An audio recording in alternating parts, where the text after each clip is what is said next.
explain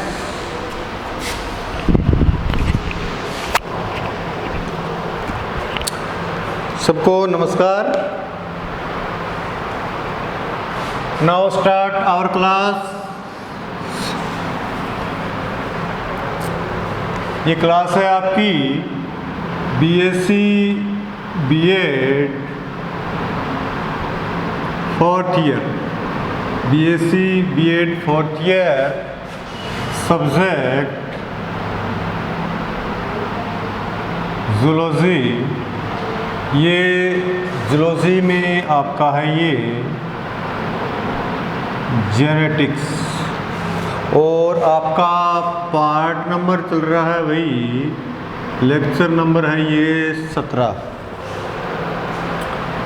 देखिए students, इससे पहले हमने डीएनए म्यूटेशंस के बारे में पढ़ लिया, डीएनए रेप्लिकेशंस के बारे में पढ़ लिया, ठीक है। आज हम जो पढ़ने जा रहे हैं वो आपका है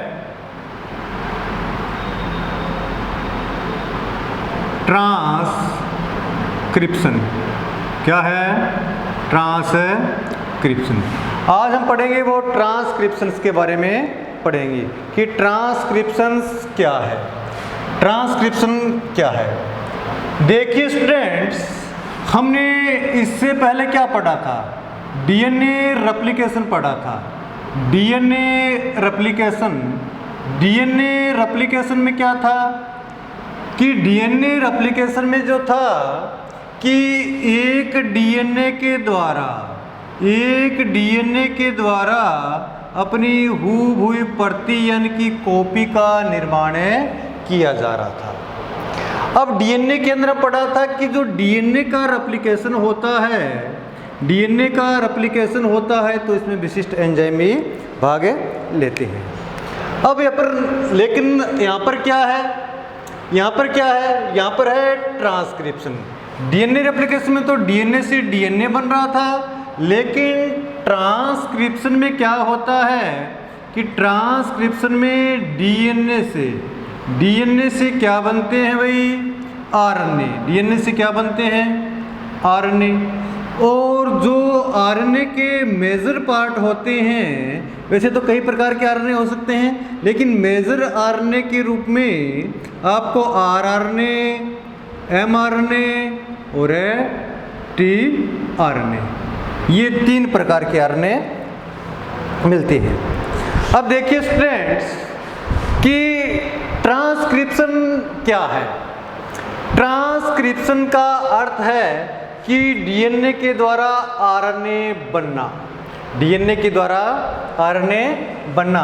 तो स्टूडेंट ये ध्यान रखिएगा कि डीएनए के द्वारा कि कौन सा आरएनए यदि सिंथेसाइज हो रहा है उसे ट्रांसक्रिप्शन बोलेंगे।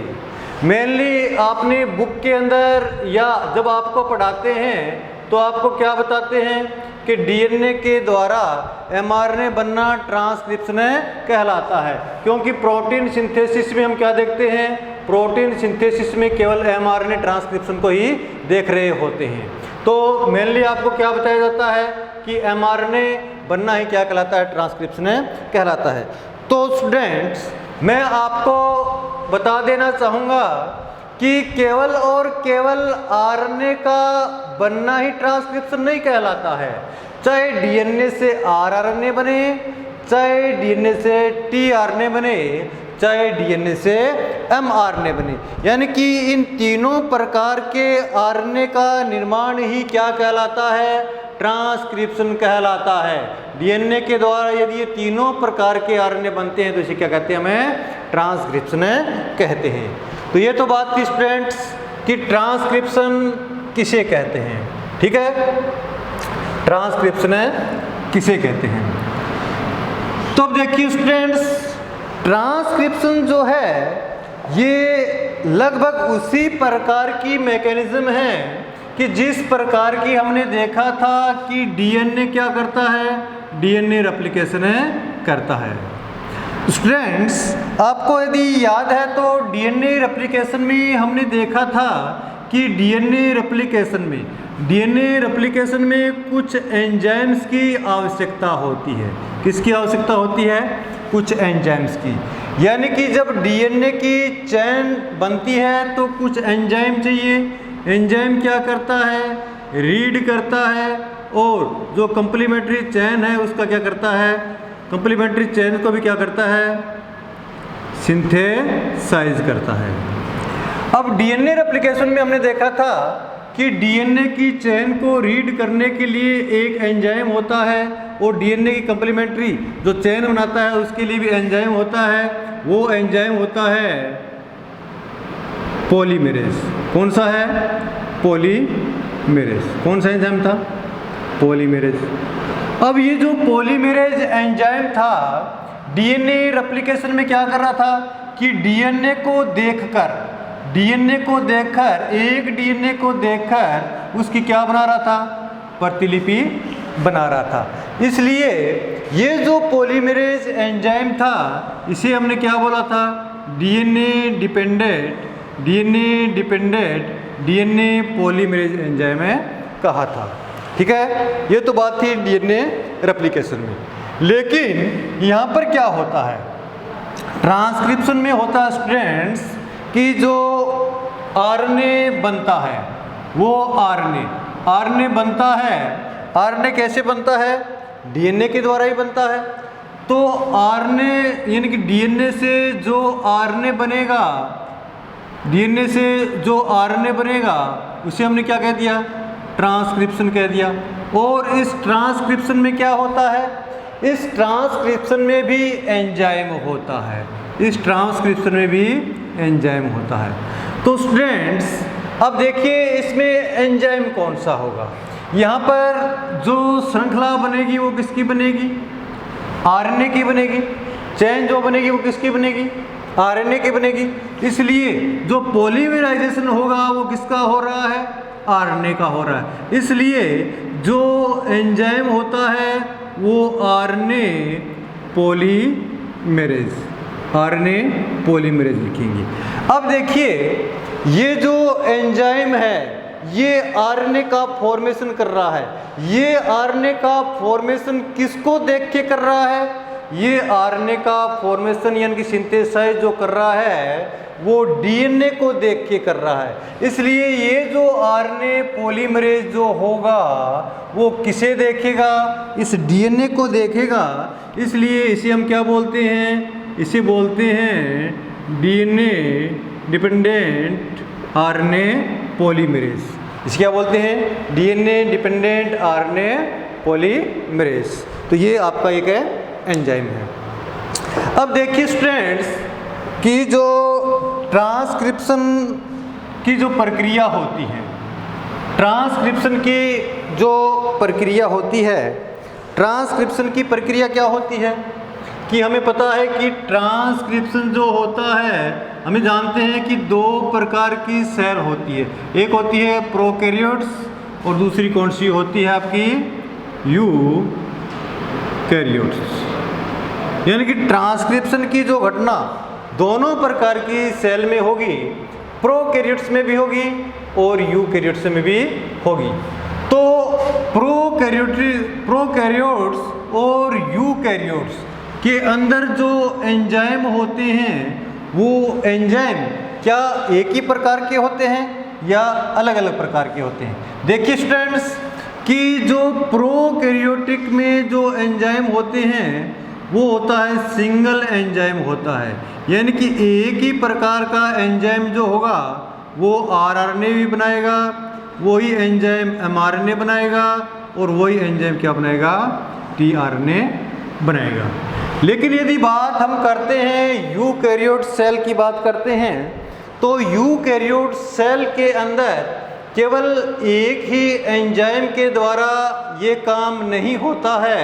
तो इसमें जो आरएनए पॉलीमरेज के एंजाइम पाए जाते हैं यानी कि डीएनए डिपेंडेंट आरएनए पॉलीमरेज के जो एंजाइम पाए जाते हैं वो एंजाइम आपके होते हैं 3 टाइप्स के। कितने टाइप्स के होते हैं? 3 टाइप्स के।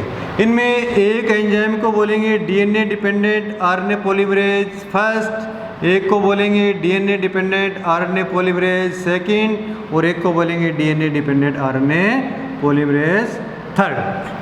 यानी कि ये 3 प्रकार के एंजाइम होते हैं। इसमें जो फर्स्ट एंजाइम है DNA dependent RNA polymerase first, ये जो आपका फॉर्मेशन करता है ये आरएनए का करता है। Next DNA dependent RNA polymerase second जो है ये आपका सिंथेसाइज करता है एमआरएनए का। और अब देखिए स्टूडेंट्स, ये सिंथेसाइज किसका करता है? एमआरएनए का। लेकिन मैंने आपको इससे पहले बताया है एमआरएनए की स्ट्रक्चर के समय कि जब ये एमआरएनए बनता है तो डायरेक्ट एमआरएनए नहीं बनता है। इससे पहले जो एमआरएनए बनता है वो हेट्रोजीनियस आरएनए बनता है। कैसा बनता है?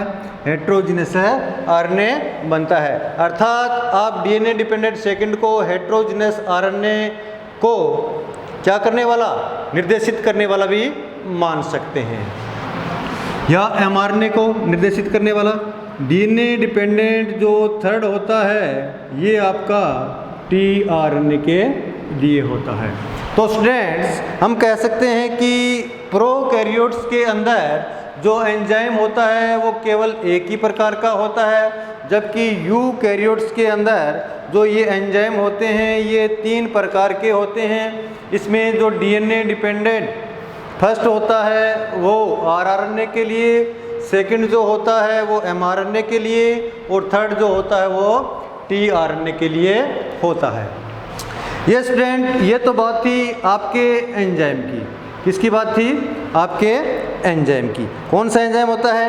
DNA dependent RNA polymerase. तो स्टूडेंट्स यदि हम इस डीएनए डिपेंडेंट आरएनए पॉलीमरेज की स्ट्रक्चर देखते हैं, डीएनए डिपेंडेंट आरएनए पॉलीमरेज की स्ट्रक्चर देखते हैं तो ये हमें किस प्रकार का दिखाई देता है?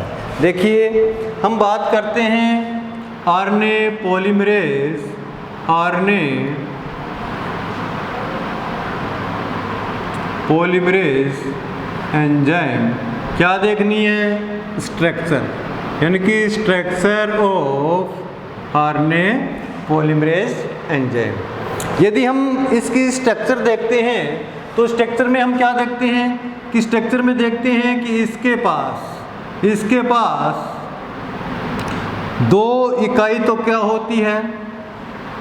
2 इकाई जो होती है वो अल्फा अल्फा की होती है। 2 इकाई क्या होती है इसके पास है? अल्फा अल्फा की होती है।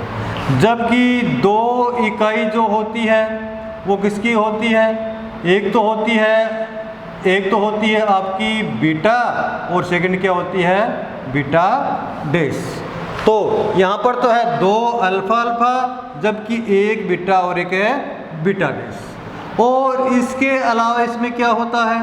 इसके अलावा इसमें एक इकाई और होती है, उसे हम बोलते हैं ओमेगा। क्या बोलते हैं उसे? ओमेगा इकाई बोलते हैं।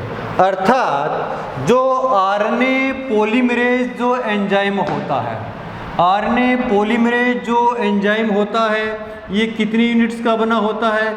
1 2 3 4 है और 5, यानी कि ये बना होता है 5 है। कितने प्रकार की यूनिट है? 5 टाइप्स ऑफ है यूनिट, यानी कि 5 प्रकार की यूनिट से बना होता है।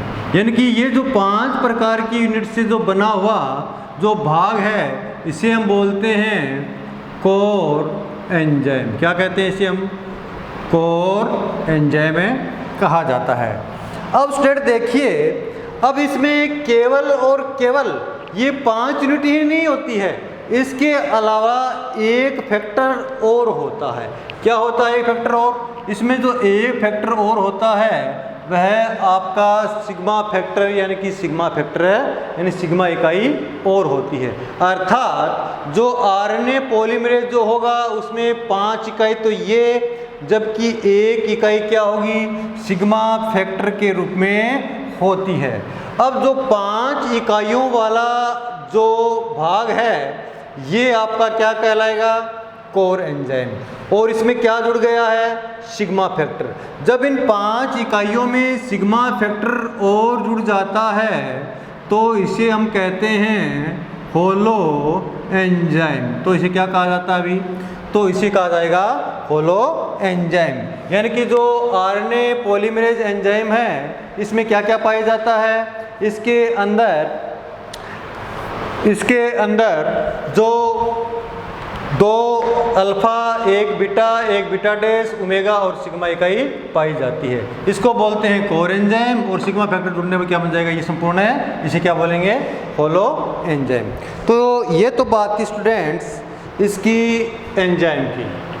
अब हम नेक्स्ट बात कर लेते हैं कि जो ट्रांसक्रिप्शन होता है उसमें जो डीएनए है, डीएनए का कौन सा स्ट्रैंड काम में आता है, यानी कि कौन से स्ट्रैंड्स के द्वारा ट्रांसक्रिप्शन की घटना होती है। तो देखिए स्टूडेंट्स, यहाँ पर हम बात कर लेते हैं डीएनए टेम्पलेट की बात कर लेते हैं। क्या बात कर लेते हैं, डीएनए टेम्पलेट की बात कर लेते हैं। डीएनए का कौन सा स्ट्रैंड टेम्पलेट की तरह कार्य करेगा। स्टूडेंट आपको अगर ध्यान में हो तो जब हम डीएनए रेप्लिकेशन कर रहे थे तो मैंने आपको ये बताया था कि डीएनए जो रेप्लिकेशन होता है, डीएनए का जो रेप्लिकेशन होता है, डीएनए का रेप्लिकेशन जो होता है वो दोनों स्ट्रैंड का होता है। किसका होता है, दोनों स्ट्रैंड का। यानी कि एक स्ट्रैंड तो इसका क्या है 3 डैश से, यानी कि 5 डैश, यानी कि 5 प्राइम से ये 3 प्राइम, इन दोनों का रेप्लिकेशन हो रहा था। लेकिन स्टूडेंट्स जो आरएनए में जो डीएनए से ट्रांसक्रिप्शन में केवल और केवल एक स्ट्रैंड टेम्पलेट के रूप में काम करता है। अब कौन सा स्ट्रैंड टेम्पलेट के रूप में काम में करेगा ये हम देखते हैं। देखो कि देखिए कि यहाँ पर मैं आपको कोई एक सीक्वेंस लिख देता हूँ। माना कि यहाँ पर कोई एक स्ट्रैंड है, इस पर सीक्वेंस क्या बना है,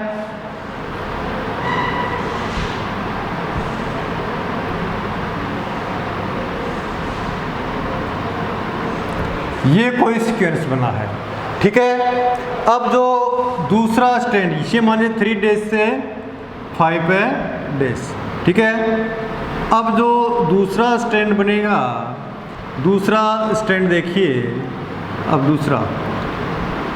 अब इसका कंप्लीमेंट्री होगा, तो कंप्लीमेंट्री होगा तो एडेनिन है तो थाइमिन, यहाँ पर क्या होगा एडेनिन, ग्वानिन, साइटोसिन, ग्वानिन और एडेनिन। यानी कि ये जो स्ट्रैंड होगा ये 5 प्राइम से इसका क्या होगा 3 प्राइम। अब देखिए स्टूडेंट्स, इसमें कौन सा स्ट्रैंड टेम्पलेट की तरह कार्य करे और जिससे क्या हो आरएनए का फॉर्मेशन हो, यानी कि ट्रांसक्रिप्शन हो। अब देखिए आप कोई भी एक स्ट्रैंड ले लीजिए और हम पता करते हैं कि टेम्पलेट की तरह कौन सा स्ट्रैंड कार्य करता है। मान लीजिए कि हमने ये स्ट्रैंड ले लिया, ये स्ट्रैंड टेम्पलेट के रूप में ले लिया, और आपको पता है कि जो टेम्पलेट के रूप में लेते हैं, यानी कि जो आरएनए बनेगा वो आरएनए बनेगा तो वो क्या होगा, ये इसकी कंप्लीमेंट्री कॉपी नहीं होगी क्या, इसका कंप्लीमेंट्री होगा। यानी कि इस स्ट्रैंड से यदि आरएनए बनता है तो वो इसका क्या होगा कंप्लीमेंट्री स्ट्रैंड ही होगा। तो लेकिन आरएनए होगा तो वहाँ पर क्या हो जाएगा, आरएनए में थाइमिन के स्थान पर क्या आ जाता है अभी यूरेसिल, ठीक है। इसकी कॉपी कीजिए, यहाँ पर थाइमिन के स्थान पर एडेनिन, साइटोसिन का ऑर्डर ग्वानिन, सी, जी और ए। ये क्या बन गया आपका, ये कोई भी आपका एक आरएनए बन गया। माना कि ऐसे मान लो कि mRNA बन गया। अब देखिए स्टूडेंट्स कि इसके अंदर हम देखते हैं, इसके अंदर देखते हैं कि जब इसकी कॉपी के रूप में कंप्लीमेंट्री चेन के रूप में क्या बन रहा है, कोई आरएनए बन रहा है। आरएनए के अंदर अब देखिए ये आरएनए है और ये इसका कंप्लीमेंट्री स्ट्रैंड दूसरा है डीएनए का। इस आरएनए और इस स्ट्रैंड में आपको कोई अंतर नजर आता है क्या? अब देखिए, इसमें जो कोड है और इसके कोड में, इनमें अंतर सिर्फ कितना है? इनमें जो अंतर है, अंतर सिर्फ है इसमें, अंतर सिर्फ किसमें है? इसमें, यानी कि इसमें थाइमिन है और आरएनए है, तो थाइमिन के स्थान पर क्या है? यूरेसिल है। थाइमिन के स्थान पर क्या है? यूरेसिल है। अब देखिए, थाइमिन के स्थान पर यूरेसिल है, बाकी सब क्या है? बाकी सब इसी के समान है या नहीं है? इसी के समान है या नहीं है? यानी कि ये कोड और ये कोड समान है या नहीं है? ठीक है ना, ये कोड या ये कोड है, समान है। तो देखिए, यदि हम इसको क्या मान लें? टेम्पलेट। क्या मान लें इसको? टेम्पलेट स्ट्रैंड मान लें, टेम्पलेट स्ट्रैंड। अब देखिए, ये जो आरएनए है, ये आरएनए के ऊपर जो कोड है, ये कोड इसके अकॉर्डिंग नहीं है क्या? ये कोड डीएनए के जो 5 प्राइम से 3 प्राइम का स्ट्रैंड है, उसी के अकॉर्डिंग है या नहीं? जब ये कोड इसके अकॉर्डिंग है, यानी कि ये कोड सेम है, यानी कि जो आरएनए की जो कोडिंग होती है वो किसके अकॉर्डिंग होती है? इन्हीं कोडों के अकॉर्डिंग है या नहीं है? ये दोनों सिमिलर है या नहीं है?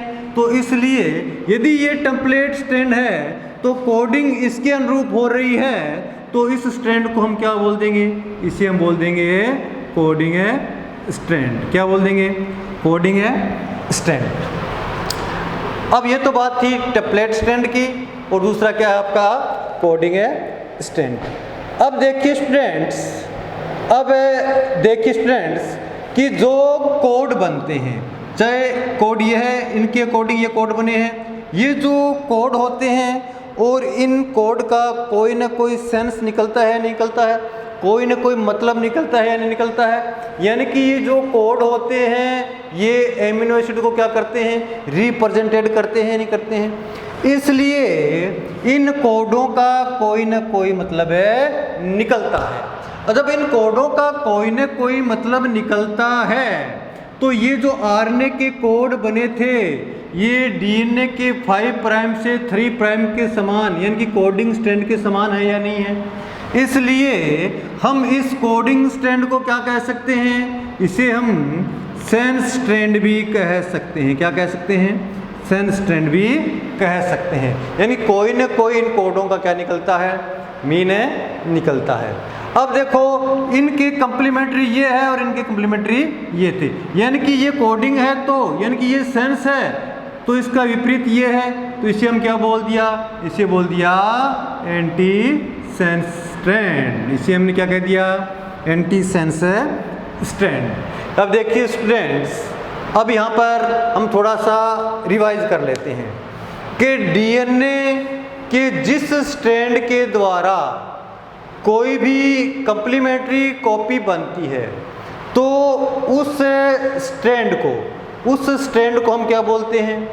टेम्पलेट स्ट्रैंड कहते हैं। और दूसरा जो आरएनए बनता है, आरएनए जो बनता है उसकी अगर कोड देखते हैं, आरएनए के ऊपर कोड देखते हैं, तो ये कोड डीएनए का जो दूसरा स्ट्रैंड होता है, इसका विपरीत स्ट्रैंड होता है, इसका विपरीत इसी के अकॉर्डिंग होते हैं, नहीं होते हैं? यानी कि ये कोड सेम होते हैं, केवल इसमें थाइमिन है और आरएनए में क्या होता है? थाइमिन के स्थान पर है यूरेसिल है, होता है, इसको छोड़कर। इसलिए ये कोडिंग और ये कोडिंग सेम है, तो इसलिए इसे हमने क्या बोल दिया? कोडिंग है स्ट्रैंड। ये टेम्पलेट हो गया और ये कौन सा हो गया? कोडिंग है स्ट्रैंड। अब देखिए, ये जो कोड बनते हैं, इन कोड का कोई ना कोई मीन निकलता है। जब कोई ना कोई मीन निकलता है, तो हमें क्या कहेंगे? कोई ना कोई इसका सेंस है, निकलता है। इसलिए इसे हमने क्या कह दिया? Sense strand. और सेंस का विपरीत क्या हो जाता है? Anti sense strand. तो ये तो थी बात टेम्पलेट के बारे में, कोडिंग स्ट्रैंड के बारे में, आदि के बारे में। ठीक है, टेम्पलेट, कोडिंग स्ट्रैंड आदि हो गया है। अब स्टूडेंट्स, हम नेक्स्ट बात करते हैं, हम नेक्स्ट आगे की बातें करते हैं कि अब देखिए कि जो आपका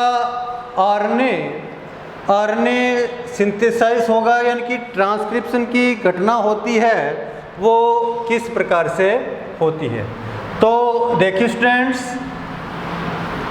ट्रांसक्रिप्शन जो होता है, मैंने कहा है कि ट्रांसक्रिप्शन जो होता है डीएनए के केवल एक स्ट्रैंड का होता है, ठीक है। अब डीएनए के पास 2 स्ट्रैंड है, ये 3 प्राइम से 5 प्राइम और ये 5 प्राइम से 3 प्राइम। अब देखिए स्टूडेंट्स कि जब हम देखते हैं डीएनए रेप्लिकेशन, डीएनए रेप्लिकेशन तो होता है पूरे ही डीएनए का होता है। डीएनए रेप्लिकेशन क्या होता है, जितना डीएनए है इस पूरे ही डीएनए की दूसरी कॉपी बन जाती है। लेकिन जो ट्रांसक्रिप्शन जो होता है, ट्रांसक्रिप्शन कभी भी इस पूरे डीएनए का नहीं होता है। ट्रांसक्रिप्शन पूरे डीएनए का नहीं होता है। इसके लिए क्या होता है कि यहाँ पर एक, यहाँ पर एक साइट होगी और यहाँ पर एक साइट और होगी। यानी कि ट्रांसक्रिप्शन की जो प्रक्रिया है, माना कि यहाँ से क्या हो रही है, प्रारंभ में हो रही है। यानी कि ये कोई क्या है, कोई पॉइंट है, क्या है, इनिशिएशन पॉइंट मान लीजिए, यहाँ से शुरू हो रही है तो इससे पहले क्या है, कोई ये पॉइंट है। और यहाँ पर क्या हो रही है, समाप्त, यानी कि टर्मिनेट, यानी कि टर्मिनेशन है, हो रहा है। तो देखिए स्टूडेंट्स कि जहाँ से ट्रांसक्रिप्शन की क्रिया शुरू होती है उससे पहले और पूरी डीएनए की लंबाई पर ट्रांसक्रिप्शन की क्रिया नहीं होती है, उससे पहले क्या हो जाती है, समाप्त हो जाती है। कहने का अर्थ है कि पूरे डीएनए की ट्रांसक्रिप्शन नहीं होती है, जबकि जो ट्रांसक्रिप्शन होता है इस P और T के बीच में होता है, P और T के बीच में होता है।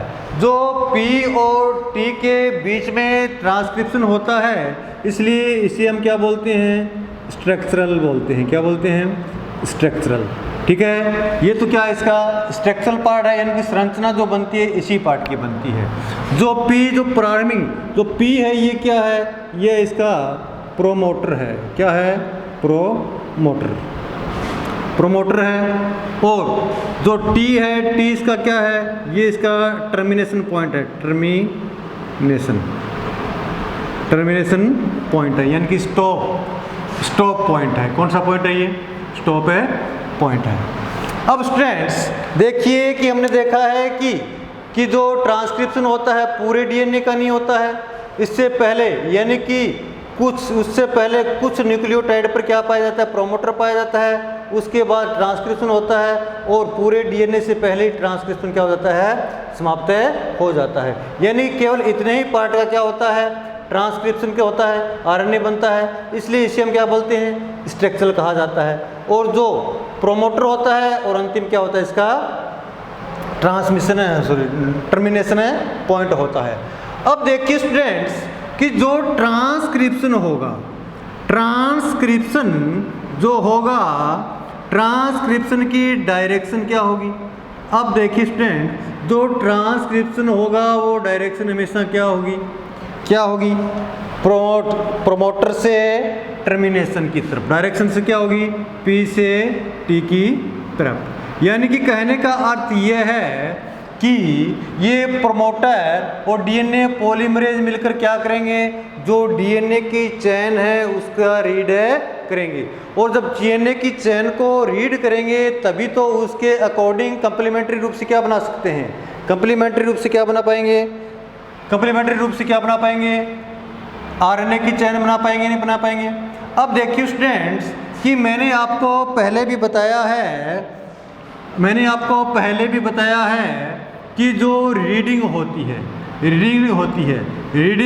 स्टूडेंट, आप बताइए रीडिंग हमेशा सुगमता से कैसे होती है, रीडिंग इधर से इधर सुगमता से होती है, और इधर से इधर यदि रीडिंग होती है तो इतनी आसानी से नहीं होती है। जब कोई एंजाइम रीडिंग करेगा तो 3 प्राइम से 5 प्राइम की तरफ, 3 प्राइम से 5 प्राइम की तरफ क्या कर लेगा, आसानी से रीडिंग कर लेगा। जबकि यदि वो इधर से इधर यानी कि रीडिंग करेगा, इधर चल रहा है तो इधर से इधर रीडिंग करेगा तो उससे क्या होगा, उसे ज़्यादा मुश्किल होगी या नहीं होगी। तब ज़्यादा मुश्किल होती है तो जो ट्रांसक्रिप्शन के लिए टेम्पलेट स्टैंड का कार्य करता है वो हमेशा ही